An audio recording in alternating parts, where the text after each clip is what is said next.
Good evening. Good evening. How's everybody? Good. Jessica said she's good and ready to go.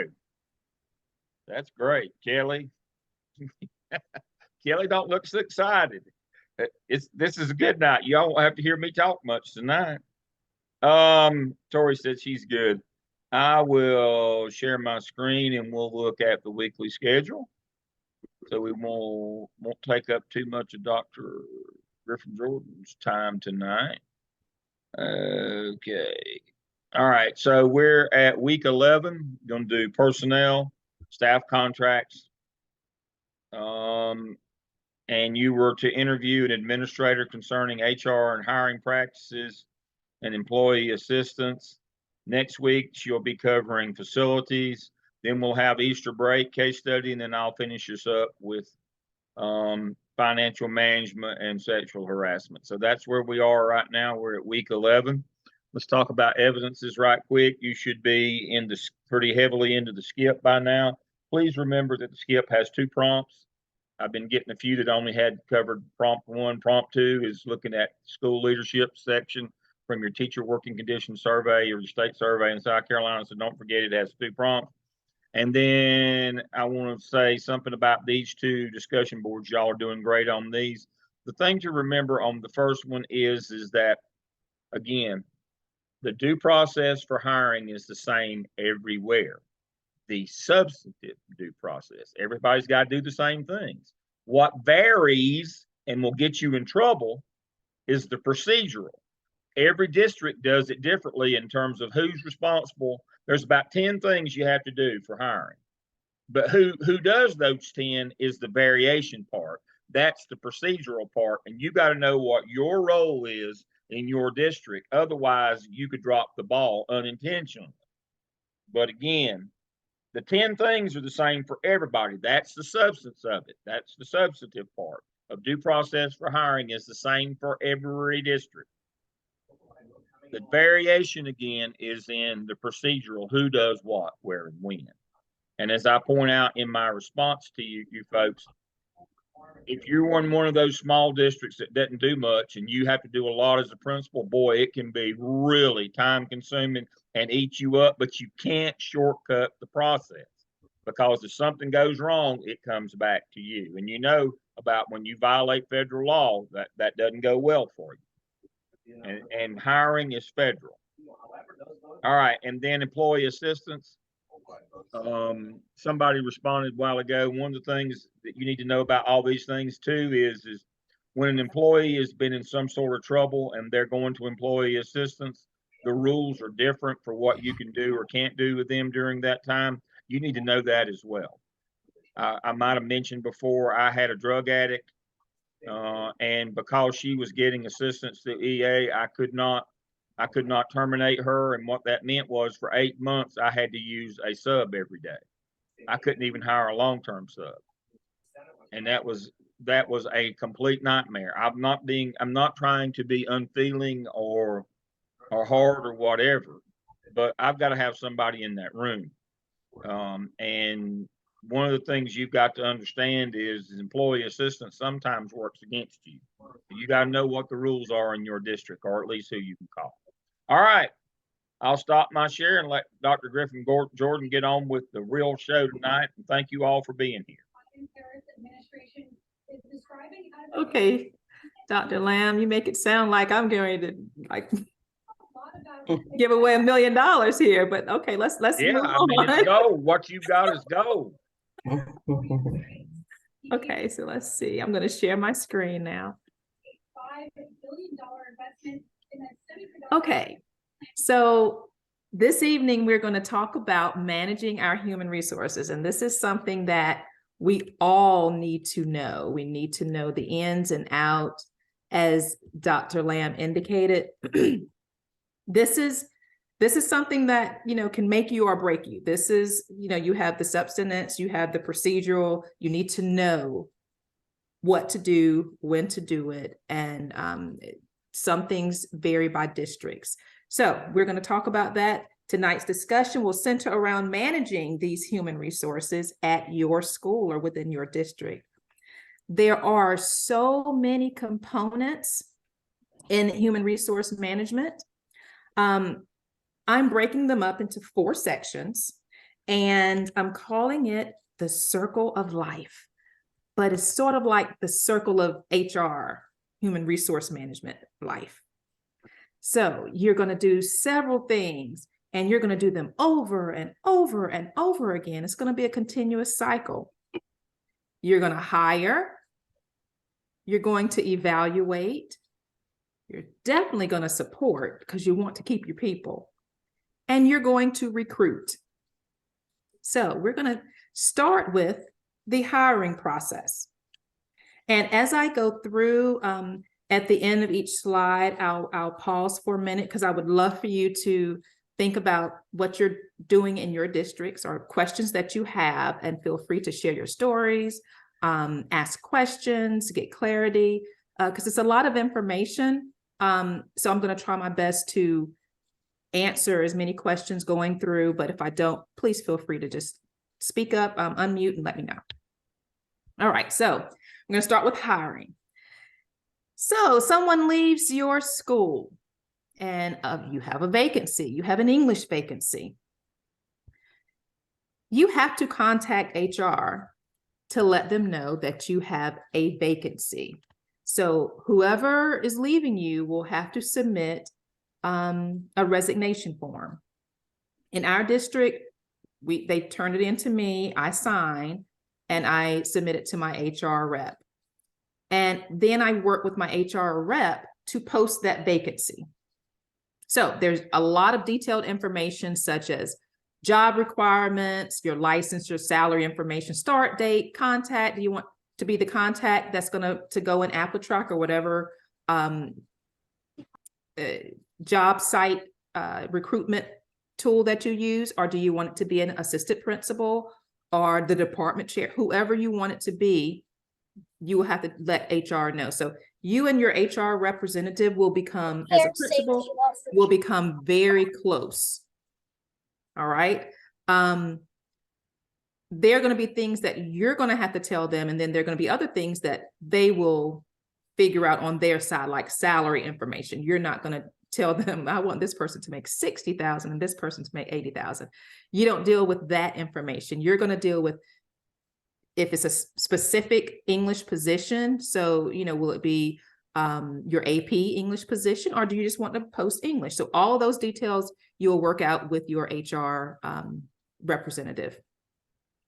So once it's posted, you need to leave it posted.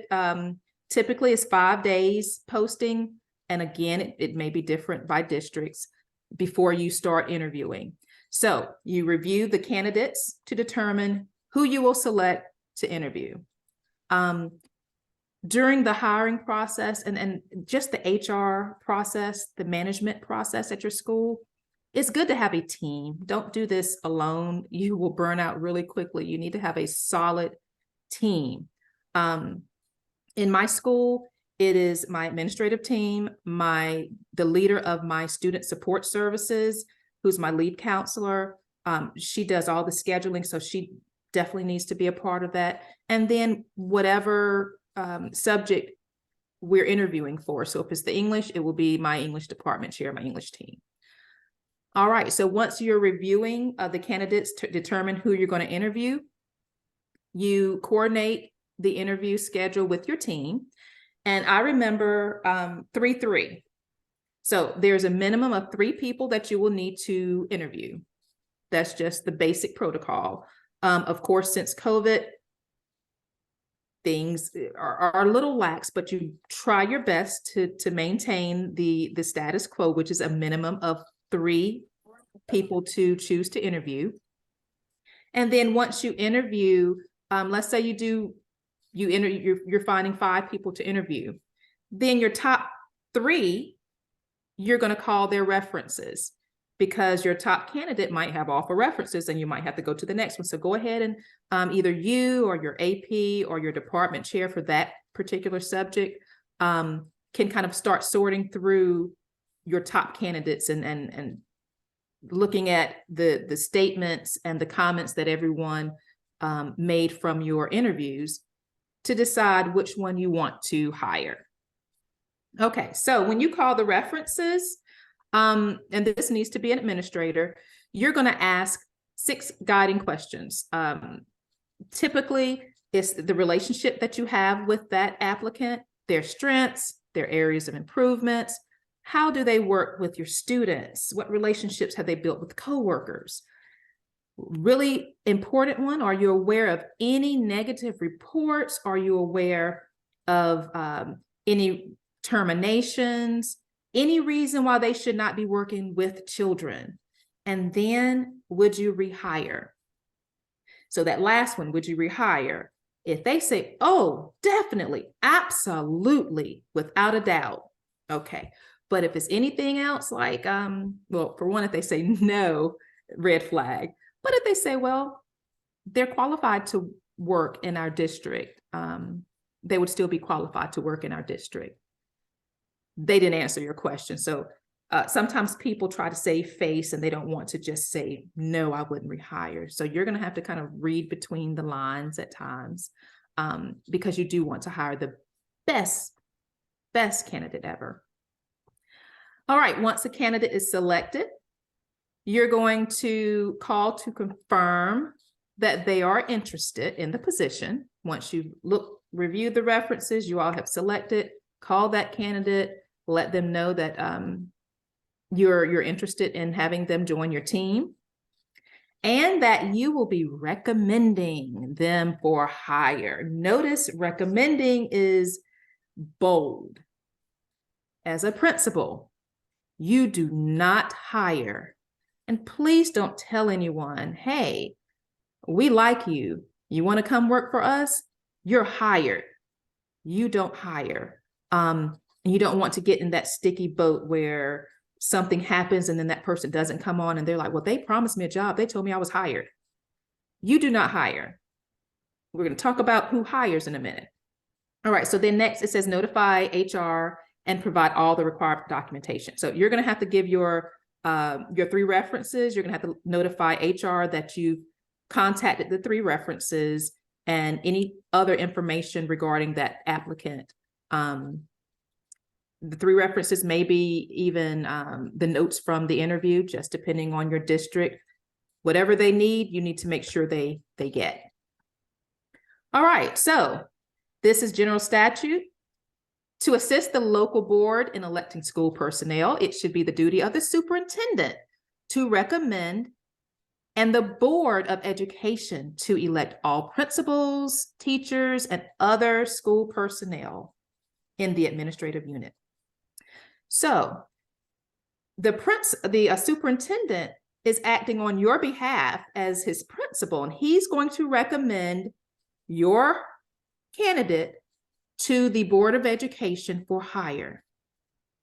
The Board of Education for your school district is the one that does the hiring for all principals and teachers and other school personnel. So you do not hire, you recommend. They can always go back on that recommendation. Keep that in mind. Fortunately, I haven't had that happen. I'm not sure what I would do, but usually if it is something like that where they would go back, it's because they found something in their background when they did the background check or something like that. So it wouldn't be anything that you've done wrong, but it's good that they do background checks and such. All right, so varying by district, the role of HR. So in our district, the notice of recommendation to hire correspondence to candidates come from HR. So after I recommend them for hire, HR then sends that candidate an email correspondence saying, congratulations, you have been recommended. And they also bold recommended in their letter to the candidates. So nobody's under the assumption that it's done and over and they got a job. It has to go through a process. So they send that correspondence out to the candidates saying that congratulations, you've been recommended for this position at this school. And here's some detailed steps that I need for you to do in order to complete the process. So our HR, so we've contacted references and done the interviews, and we had to go out and look at the job postings and go through all the people that were possibly working, as a great cashier at the local department store, and they think that since they're good with math, they can teach math 3, and they've applied for your math 3 position. You've got to sort through all that yourself. But now when it comes to HR, they're going to be the ones to do the background check. Some small districts may have to do that, and the principal may have to do that. Fortunately, we don't. We don't have to do the background check. We don't have to do their drug assessment, their drug testing. HR gives them the information, and then they submit their drug test information results back to HR. Any other instructions goes directly to HR, like your transcript. You've got to make sure you're getting someone that actually went to school and has the degree. So the transcript is sent to HR. They forward that to licensure. So licensure is looking through all that. Any prior employment information, that goes to finance, because we need to know what salary grade you're going to give, well, the candidate will receive based on their experience. So you have a lot of different hands in the pot once you make that recommendation.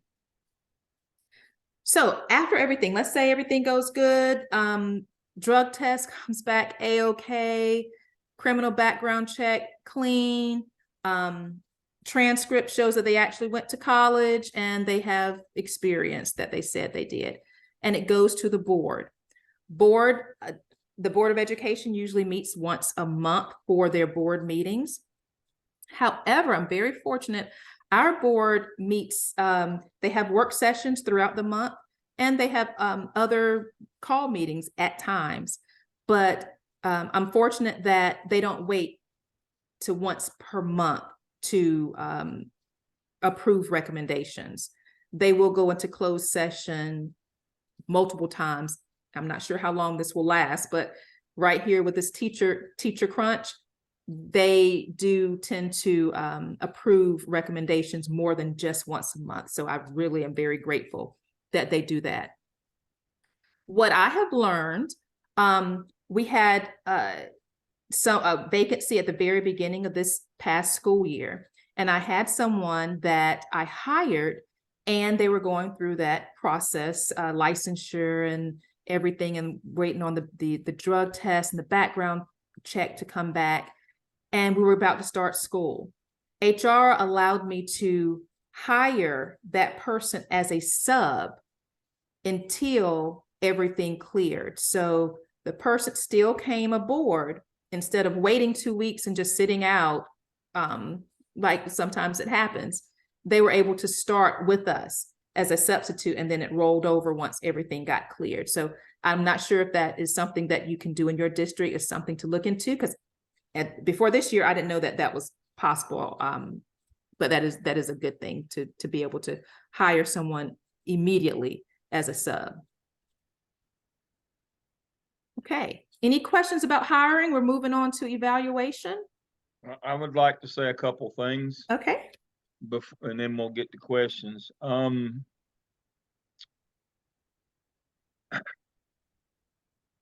What Dr. Griffin Jordan was referring to there, and got to be very careful.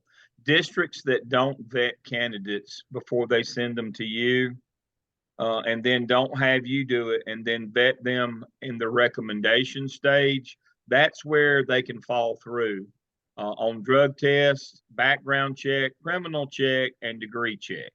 Those 4 areas, that's where they fall through. Now,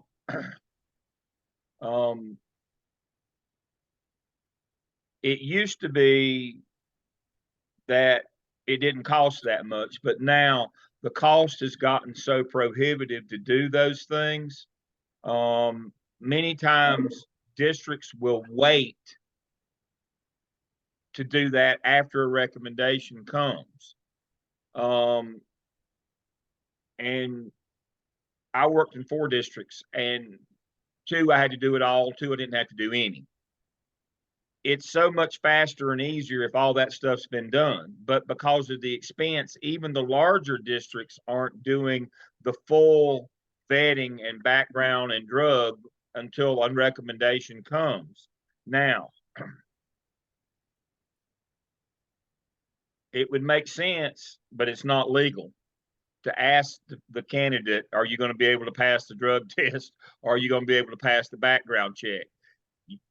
You don't want to go through all this and then have to go through it again, but be careful. You can't ask those questions in the interview.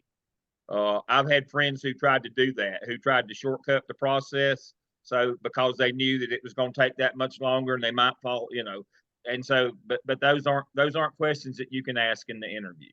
So make sure you understand that's just part of it. And sometimes candidates fall through because of that, but that's not something that's avoidable. And the second one is, it can generally only happen in smaller districts, but it can still happen. That you get sent somebody that, here's a person for your job, and don't assume that everything that you're supposed to do has been done. Whatever your role is to do, you still have to follow through, even if they send you somebody, even if they say, here's a person for you. Whatever your protocol is, make sure you follow it. Don't think that because sometimes HR is just trying to help you and they're trying to speed the process, but that didn't mean that they took over your responsibility and did whatever that procedural due process was. That does not mean that. Many HR departments have stopped doing that, but some small districts still do that, where they'll send you somebody to try to help you out, and you think, well, if they send them to me, obviously they're clear. No, that's not true. Whatever your protocol is, whatever the procedure is, that procedural due process, even if they send them to you, make sure that you follow through with it. I've had that happen a couple of times recently as well, because of shortages, people getting in a hurry. And you can't get in a hurry. I know, and that speaks to what Dr. Griffin Jordan just said. Districts are now allowing you to hire them as long-term subs, while the process is going on. They are helping you out some, but don't think that they've already put them all the way through the process. Whatever your protocol is, whatever your procedure is, make sure you follow through with it. Thank you. All right, awesome. Okay, so evaluation. So once you have your staff in place, you're going to learn that from day one, your evaluation process starts. You looking at building them and growing them as a skilled professional in their area starts from day one. Okay, so this is our North Carolina Educator Evaluation System.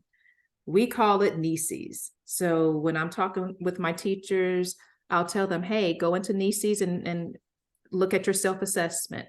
Go into NECES. I've put in your observation comments, and everyone knows what NECES is. So this right here is the information and resource guide for teachers. It has a little bit of everything. I've used this as a guide when needed, when talking with teachers. It has your ethical policies, your evaluation requirements, your rubrics that the teachers use, your professional development plan templates, your teacher summary, rating worksheets, everything that a teacher would need. This is a really good resource for your teachers, and we're going to look into a couple of these. For one, this is in that document. This is the annual evaluation process. Okay, so we have like 8 steps.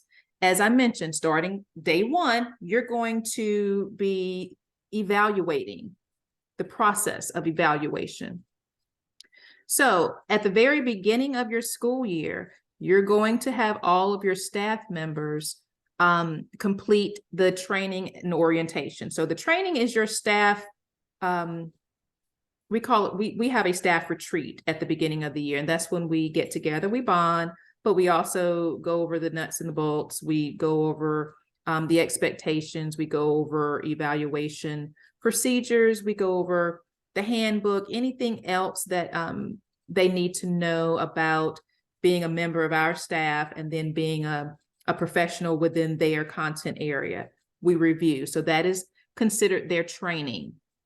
There's a specific date that all of your staff should put, that beginning of the year training date. Component 2 is the orientation.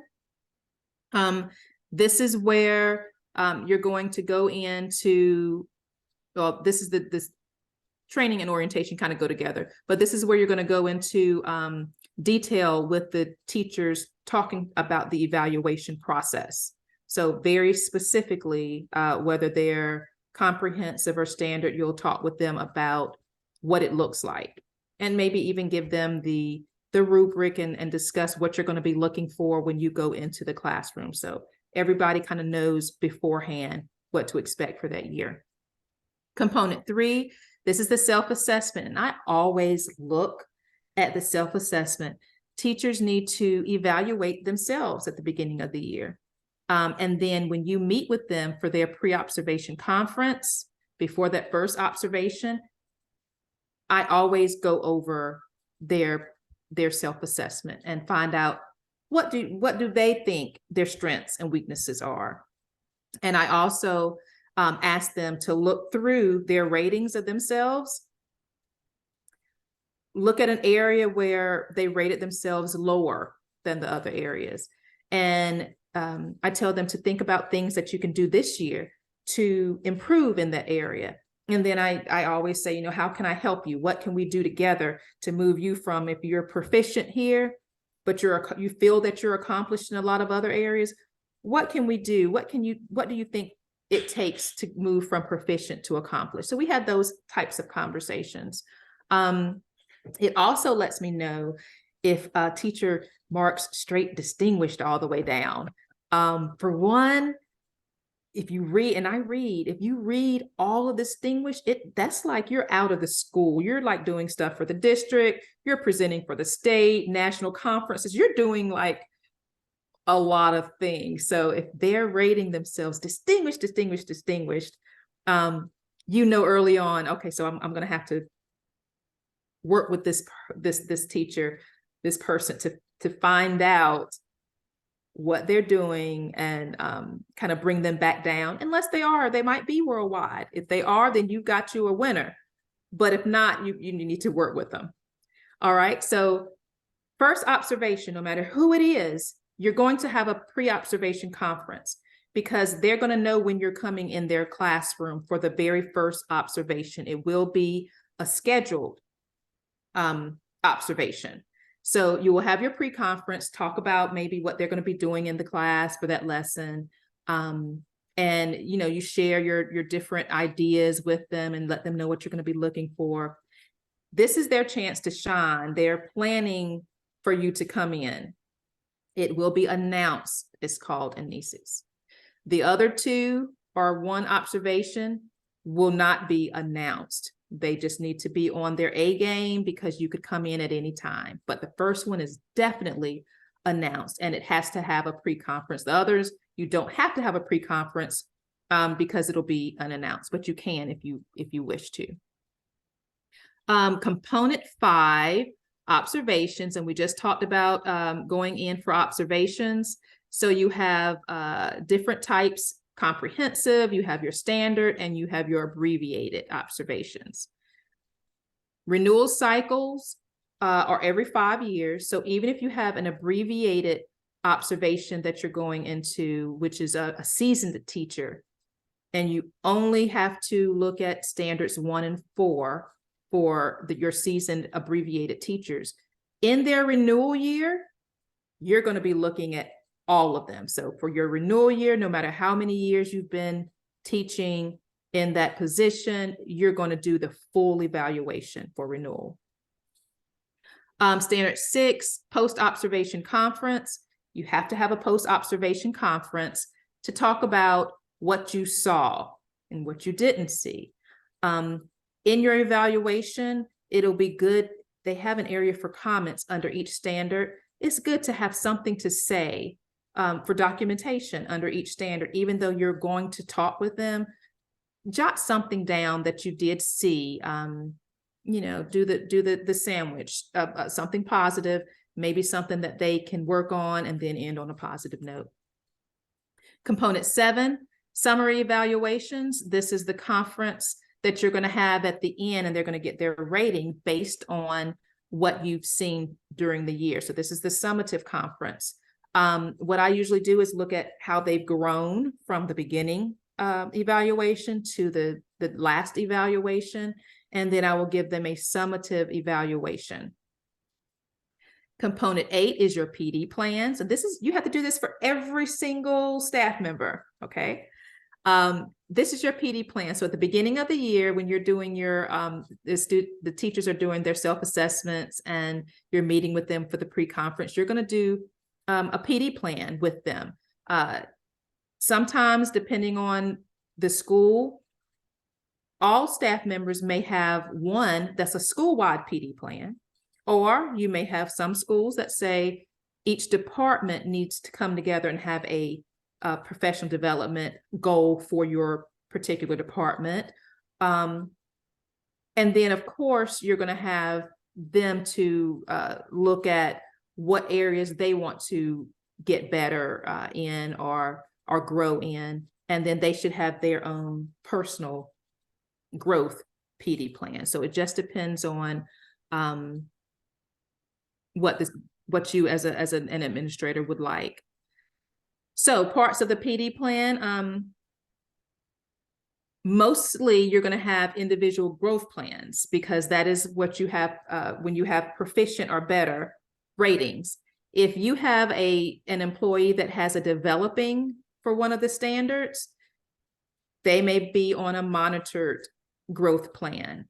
And that will be when you possibly will go in to observe them more than once, or more than the average times that you will have. Like we have a beginning of the year, mid-year, and end of the year. You may do 2 beginning of the years, 2 middle of the years. You may have more peer reviews, but it's monitored. So you're going to work with them a little closer. And then if you get to a directed growth plan, that is when you're pretty much trying to direct them possibly to another career, because it's just not working out. It's really not working out. Go ahead, Griffin, Jordan, we had a question. Okay. Jessica. Okay, so I'm in South Carolina. Okay. And so I taught 8 years in South Carolina, a few years in Florida. Now I'm back in South Carolina in a completely different school district than my first, like, feel like I've been all over the Southeast. Okay, so as I listened to you, I was like, I was thinking back to like how different the evaluation process is from South Carolina back to Florida, back to South Carolina. And I know even within districts that can kind of look a little bit different, but it really shouldn't, because it's by state. So for NECs, is that similar to like like I pulled up South Carolina's like adept, extended adept. Is that like kind of this same line, like here's or the 4.0 rubric is what they call it, like you can't have all 4s, like you have to have some sort of area growth. Is that correct? Yes. I'm not familiar with the South Carolina tool. However, I can't imagine that it would be different than what the North Carolina tool is, as far as we have developing, then we have proficient, then we have accomplished, and then we have distinguished. So that's the 4. And yes, we've been told too, you shouldn't just go straight down, like even proficient, it shouldn't be completely straight down. They don't have any, they're not accomplished in like even one. So yeah. Right. And then, so as I was thinking about like the rubric and the whole evaluation scale, so in Florida, it was the same way, similar to North Carolina. You had like your preliminary, but you would have your unannounced, and then you would have your post-conference. That was in the fall. And then in the spring, you would have your, like, you chose your date. But as I was looking at South Carolina's, it's just 2 unannounced conference, like observations. Like you don't get to pick. So I thought that was very interesting. That so there's no pre-conference, like it says because I was like, I don't think I really, none of my principals really followed this. You're supposed to have a pre-conference and be observed within those 2 days. And then submit evaluation and then have a post-conference within 5 days of the observation, both times.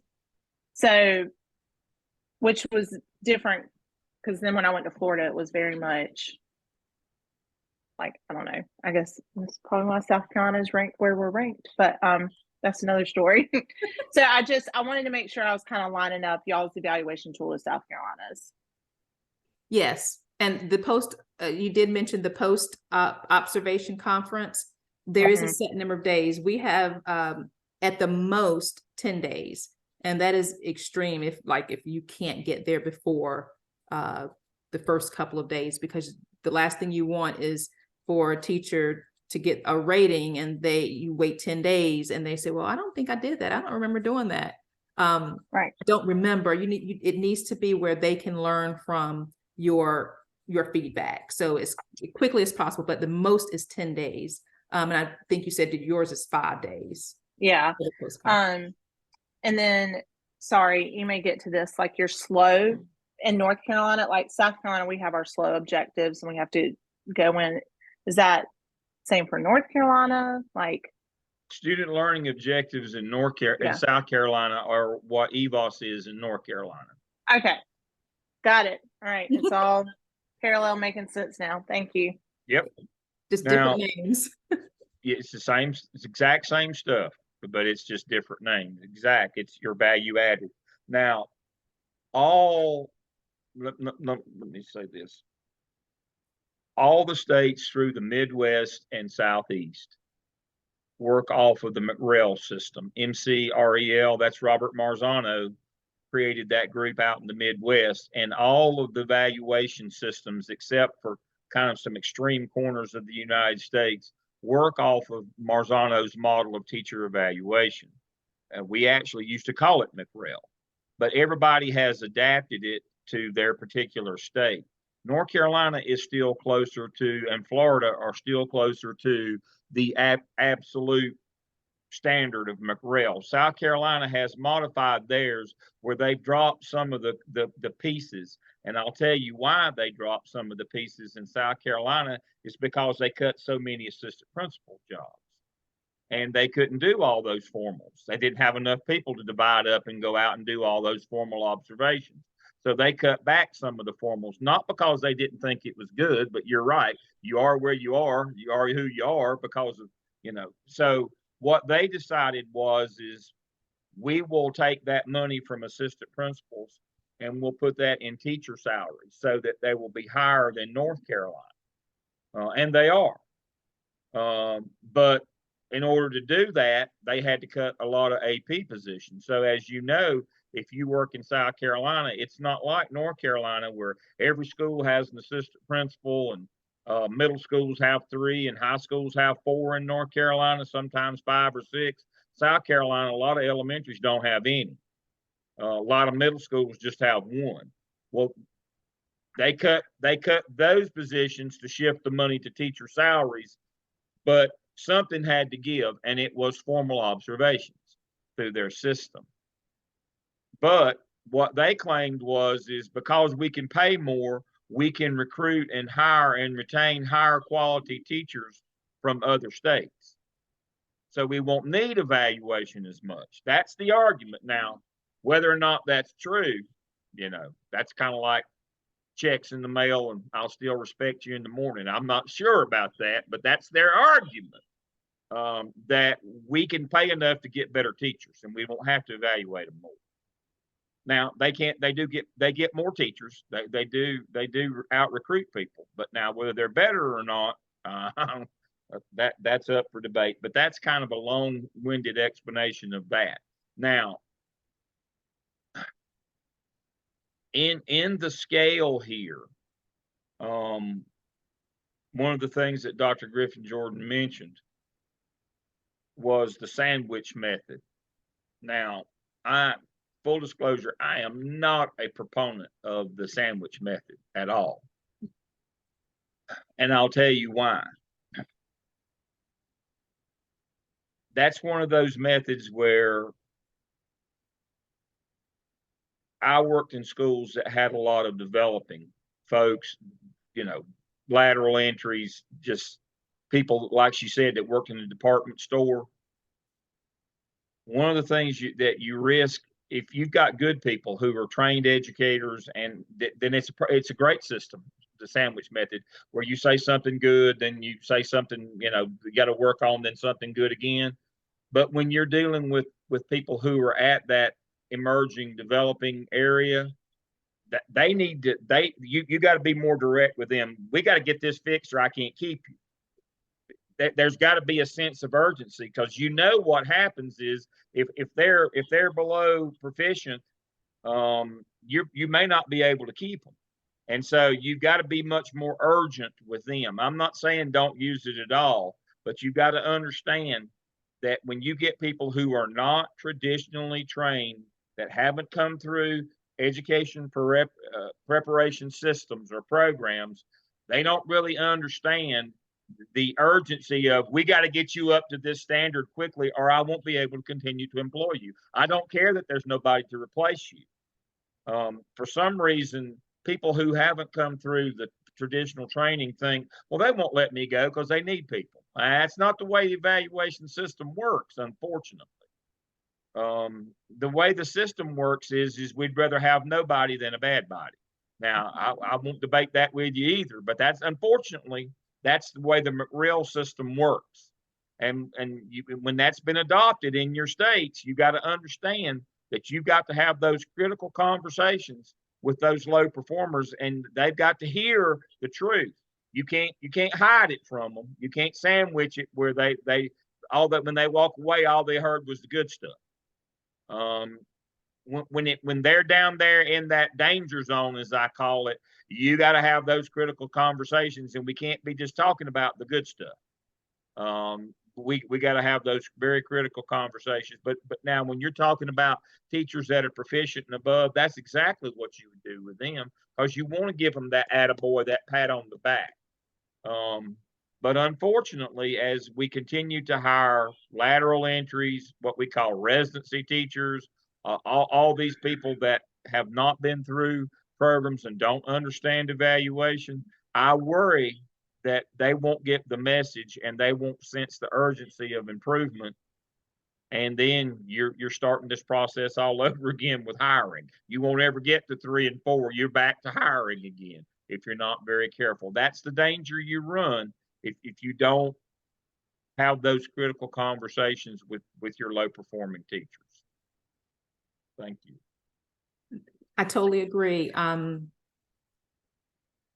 The low performing teachers, those are the ones that if anybody's going, it will be them. And they do need to understand. But Dr. Lamb, you can say, hey, I like your energy. If you don't, you're gone next week. And then say, have a great day. Yeah. But yeah, I understand. I totally get what you're saying. And I agree. Depending on who you're talking to, which teacher it is, that's going to determine the conversation. If it's not working, as Dr. Lamb has said, and I've done actually this school year, I've had a very dedicated, compassionate sub because I refused to put someone in that position that was going to cause me to have to possibly go through all this documentation to get them later on. I didn't need that. So if you can find, and we're going to talk about in a minute, that good sub, treat them like family, because they will be loyal to you and your school. Yeah. I had Mr. Palmer when I was high school principal in Charlotte. He came every day, employed him to come every day. And his claim to fame is that he was a retired teacher from Long Beach, California, who taught Snoop Dogg in the 6th grade. Wow. Absolutely a true story.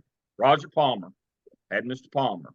But yeah, and he was part of the family. I just considered him part of the faculty like everybody else. But when you're shorthanded, you got to have people like that. And I was always shorthanded. I was in crisis before crisis was a thing with trying to get people. But yeah, if you've ever lived that, and all principals are living that now, but if you've ever lived that, you know the value. But you would never want, going back to the original point, you never want a teacher to be surprised when you have to put them on an action plan. But you said I was doing so good on this, but I also said that. Well, I didn't hear that part. I just heard the good part. You never want teachers to be surprised when they're going on an action plan, because by that time, folks, man, it's about out of the barn by then. The horse is about out of the barn. If you've gone to an action plan, it's not going to be good. That's not going to end well. Mhm. But even if they are able to pull up and kind of, that they're never going to let that go, or they're never going to forget that they were on an action plan. Pretty much that's a last resort, and that's not going to ever be the thing that you want to do. You don't want to use that as a threat, but you need for people to know where they are. And again, we hear what we want to hear too many times, especially people who don't know the system, who didn't come through an education preparation program, who didn't do Ed TPA and didn't do all and haven't taken the praxis and all that stuff. They think they've got plenty of time, that we're going to make allowances for them, or they think because we're shorthanded right now that we'll put up with whatever as long as they're there. You can't. You just can't. You're better off with nobody than a bad body. Okay. So we're going to move on. Which staff members do administrators evaluate? So you're going to have a little bit of everyone in your school. You're going to have teachers. You may have, we call them AI, instructional assistants or teacher assistants.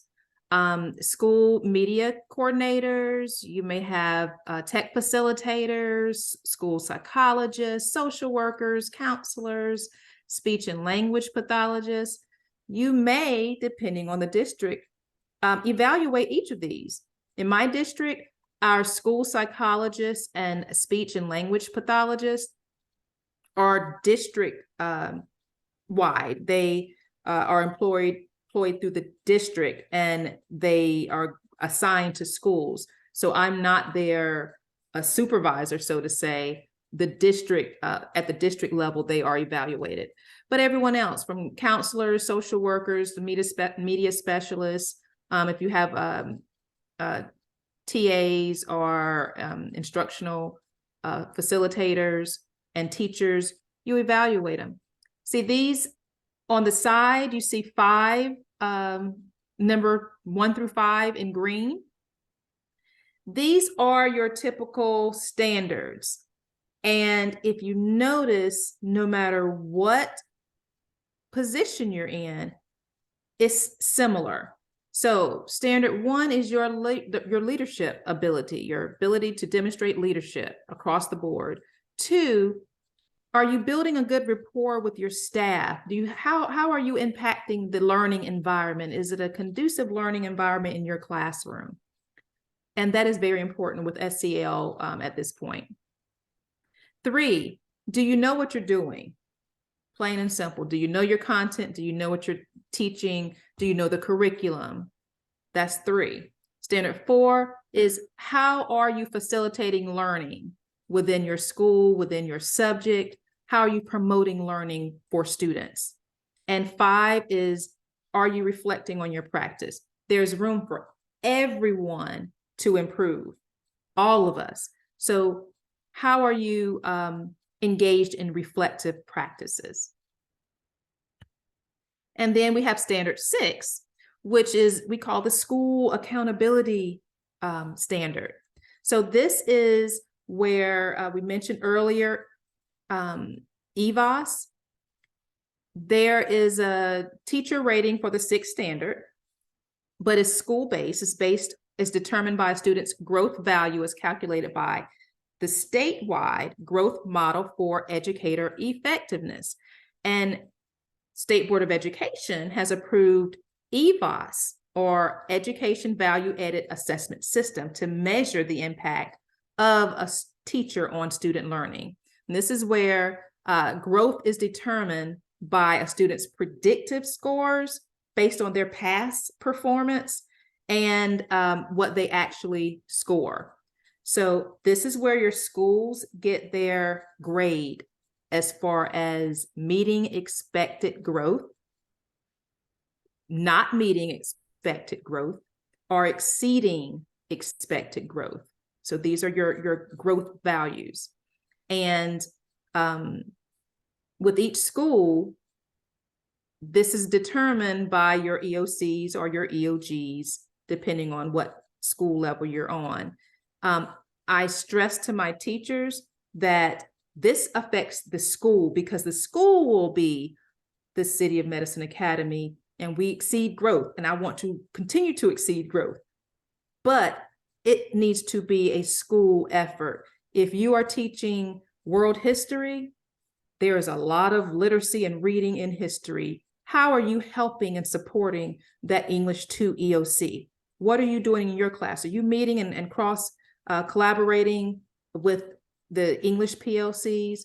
Every, Spanish, PE, whatever your subject is, everyone needs to take some part of the accountability for your school's success. It's not just your EOG teachers and your EOC teachers. So that's something that you do want to instill in your staff, that everybody's accountable. All right, so when and how will your staff be evaluated? Certified staff, we mentioned earlier, so I'm going to zoom through this. Standard evaluations, you have your pre-conference, you have your formal and informal observations, and your summative evaluations. Abbreviated, you have the annual requirements. It can be met by conducting 2 informal, minimum 20-minute observations, and of course, your professional teaching standards 1 and 4. They're only looking at, unless it's your renewal year, you don't have to go through all of the standards in your evaluation. You're evaluated on 1, because we're thinking that you need to make sure you're leading the school community because you're a veteran teacher, and 4, making sure that your students are learning. What are you doing to ensure they're learning? It's assumed that the other components, as a veteran teacher, you're doing those. And then comprehensive, these are for your new teachers. It's the pre-observation. You also have a peer observation. So if you're comprehensive, that means you're fairly new to the district or new to teaching, and you're going to have another teacher to go in. This is where you're going to pull in your teacher leaders, maybe someone that may want to be in administration. This is their time that they can go and do an observation and have their post-conference meeting afterward with their peer. And then they'll have their summative evaluation. Classified staff, this is like your data manager, your record specialist, bookkeeper, office manager, your TAs. They will have evaluations as well. And you just have to make sure that you follow the district. Each district may be different. We don't put this in NECES. There's another form for our classified staff evaluation, and we do keep that in-house. Any questions about evaluations? I have a quick question. Yes. I know we were a low performing school the last year. I don't know if that's on the comprehensive where the state required us to have an extra observation. Yes. Sometimes as many as 5. Right. Okay. Okay. I remember. Okay. When you get in NECE system, it'll show you your observation 1, 2, and 3 for your regular comprehensive. And then there'll be a tab where you can click on to do additional observations. So yeah, you can do additional observations. That may be good.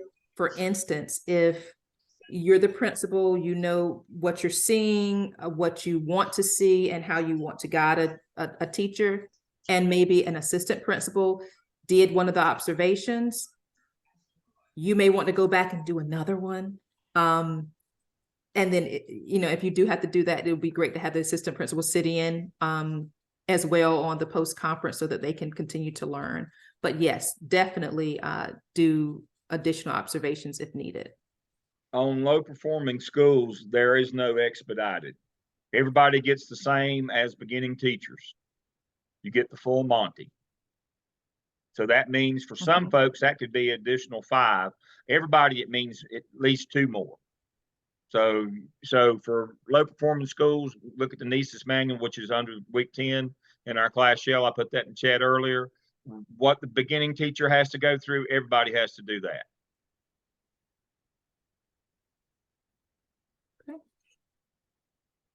All right. So supporting and retaining your teachers and employees. Remember, things to remember in 2023. This is post-COVID. You have to understand the times. It is a teacher's market. You will have teachers to come in and have this air about them like, I'm a hot commodity. I know you're not going to get rid of me. Who's going to come in here and teach your calculus class? There's nobody out there. So I'm going to do what I want to do. Believe it or not, you will have that. Just know that happens. But don't settle. Don't settle for them, because if you allow that to happen, you're going to have other teachers in your building that's like, okay, so they come to school 2 to 3 days a week, and that's it. And it's okay. Nothing's being said. I want to do that. I have sick days. So you don't want to spread toxicity in your school. You have to address it. Don't settle. An amazing sub is better than a horrible teacher. And an amazing sub, if you have to replace a sub, you replace them like that. You just don't call them back. If you have a horrible teacher, you've got to document that teacher out. It's going to take a lot of your time to do that. So keep that in mind. Expect and prepare for turnover. It's going to happen. Teachers now, again, post-COVID, typically the new teachers, you may keep them for 3 to 5 years. Your stronger, more veteran teachers that have been there, they might be on their 20th year past. You'll rarely find that they will jump boat or jump ship and go somewhere else. So you need to nurture them to make sure they're going to hold it down as the young people come and go. You need to make sure that you have a good core that are vested in your school and your community, and they will stay until retirement. But then they will retire, and you're going to have to replace them eventually. We call those the wagon pullers. Say again? We call those the wagon pullers. They're the old horses or the mules. I know that's pejorative, that pull the wagon. Beginning teachers are not effective until after the 5th year, because they usually turn over. Yes. Years 5 through 25 are your prime years. Those are your wagon pullers. Those are the ones you got to make sure that you see about. They don't make any noise. They show up every day sober and clean clothes and do a good job. But you got to make sure that you look after your wagon pullers, because they set the culture and the tone for your building.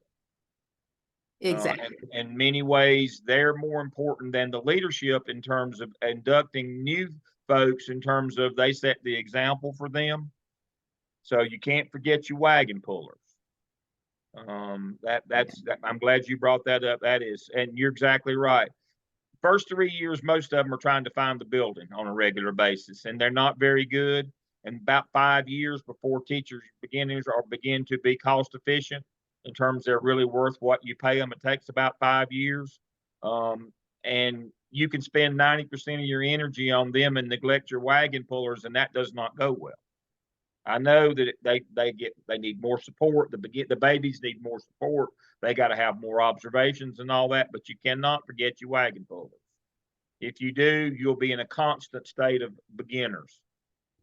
And that is not a good place to be. Yes. That's burnout real quick. Yes. Definitely. Yeah. Your veteran teachers, as the kids would say, those are your influencers. Yes. So just know that, as Dr. Lamb said, they affect the culture even more than the leadership. Yes. You need to have them on your side. You need to have them to work with you. So keep that in mind. You must cater to your dedicated subs, as we mentioned earlier. Treat your subs like family. Always remind them how much they're appreciated. I say it all the time. I have a dedicated sub. He's been with us through thick and thin. He has a CMA shirt. He's got paraphernalia. We invite him when we have our staff lunches. He feels that he's a part of our staff. Like, don't tell him that he's not a CMA staff member. And everybody knows him, and he really kind of just fits in. And so we have to make sure that we continue to show him that he loves us. The students know him. So it is a really good relationship that we have. And then things to never forget. Support your staff. We talked about the employee assistance program, how it can work with you. Sometimes it works, it doesn't work as well with you as you would like it to, but it is something that is available in our district. We have legal assistance, financial assistance, ride reimbursement. This is something that I did not know about until maybe a year or two ago. Well, I think last year. So it might be new. This is where if you're somewhere and you are at a party and you are just drunk out of your mind, you can call a Lyft and you will get reimbursed for your payment. It's like they'd rather to pay the $9 Lyft to get you home or the $20 Lyft to get you home than for you to show up on WRAL news, teacher pulled over for DUI. So that is something that I thought was like, okay, you're going to pay for people to get a ride home. Elderly care referrals, counseling, and this is where you have, if you have people that are addicted to drugs or alcohol, that counseling referral service. And once they're in that, as Dr. Lamb indicated, they're with you. If they have to miss a month for treatment, they're getting help. So you've got to support them. No ifs, ands, or buts if they're going through the employee assistance program. Teacher appreciation, we all know that.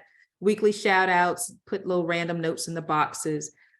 Food, I do food for everything, it's your birthday, cake, teacher of the month, Chick-fil-A, just whatever it is. I always show them that we appreciate them. They are acknowledged. Lead, don't micromanage, allow your teachers to lead. They can support the teachers who need improvement just like you can. And depending on the subject, as an administrator, you're not going to be an expert in math and reading and science and social studies and PE and CTE. There are going to be some teachers. You need to make sure you have somebody that's smarter than you in these areas so that they can help support the teachers with you. You can give them that general support, but they can give them that specific standard and curriculum support. So make sure you help your teachers become leaders. And practice what you preach. Make sure you're being the example and hold yourself accountable. It's okay to say, oh, I was wrong. Or we can do this better. What do you all suggest? It shows you're human and it shows them, okay, it's okay to make a mistake. So keep that in mind as well.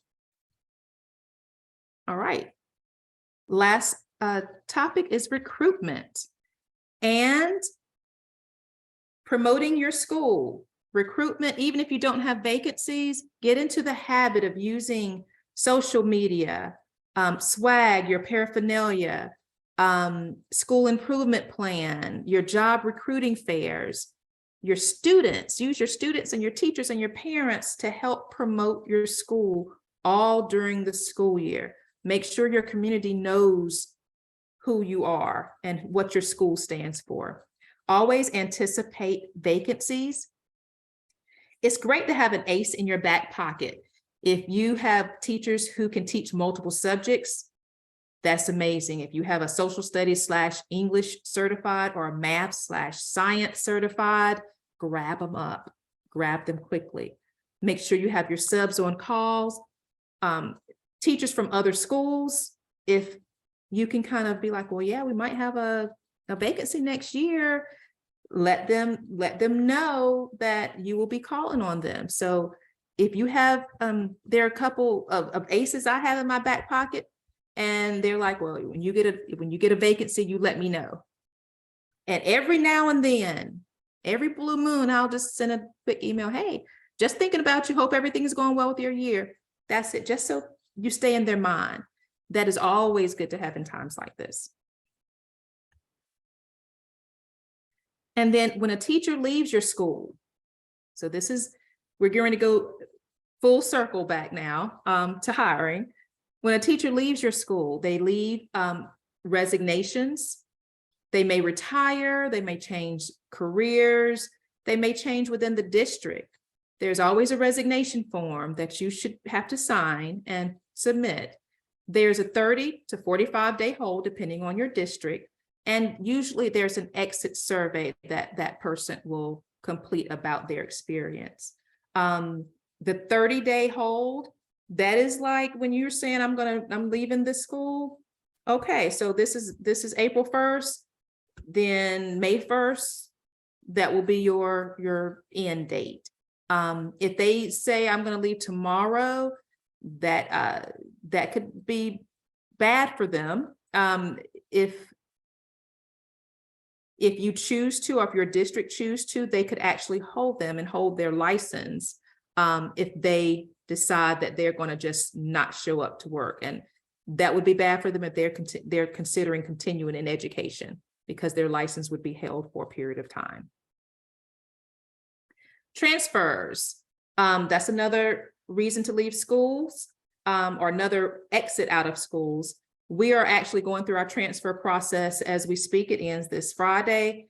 That's where you put your name on the transfer list and all the principals scramble and look to see who they can call first before the other principals get to them. It's crazy. I'm glad that it's almost over. But this is a process that we go through. If there's a teacher or staff member on the transfer list, we give the courtesy call to the principal to let them know that we want to interview them. We interview the potential candidate, and then we let the principal give us feedback. We allow the current principal to give us feedback. We ask them those same questions. Would you rehire them? What are their strengths? Because, if they're leaving, they may just want to go from elementary to high school if they were at high school one time before, or they may be leaving really to get closer to their house. That's you hear that a lot. And then, if you look up their house, and sometimes it's no closer to where they already are, you know that they're lying. But anyway, look at the reasons that they're wanting to leave or transfer, because that will give you a sense of, okay, so is this a person that I do want on my staff or not? And then, of course, talk to the principal. There are also timelines and restrictions. After this Friday, transfers can't happen unless it has to be on a case-by-case basis, a special circumstance. But the principal at that point will be able to say, no, I'm not going to allow you to transfer to this other school. Dismissals must be documented. Documentation is everything, through evaluations and your action and growth plans. Inadequate performance, there are different things, neglect of your duty, etc., that can be documented and put forth for a possible dismissal. Dr. Jordan, Yeah. Is high turnover, is that looked at negative for principals, high turnover rate Yes. every year? Okay. If it is extreme every year, yes.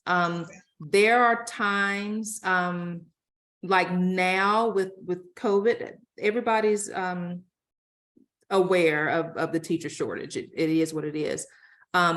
There are times where you may have a little more turnover than others. Like if you do have a new administrator coming in, you may, just like a regular job, you may have a small group that's going to exit with the former principal and be like, well, if you're going, I'm going too, and they may leave. So you may see a slight increase in turnover for a new administration, but then it should level out. If that next year is still a huge turnover and the next year is still a huge turnover, then they're going to be like, okay, it's not just a new administration. This is something wrong here. And they do look at that.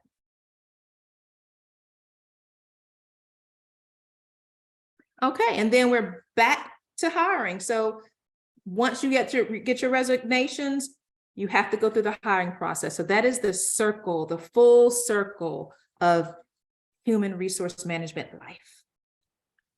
And to close up, the teacher's voice, and I won't go, this is the general statute for employing school teachers. This tells the teachers all what they get. You know, this talks about their vacation time, their sick time, what they can do, what they're expected to do, what they can't do. Is like they're part of their Bible, driven by the state. And also another part of the teacher's voice is the teacher working condition survey.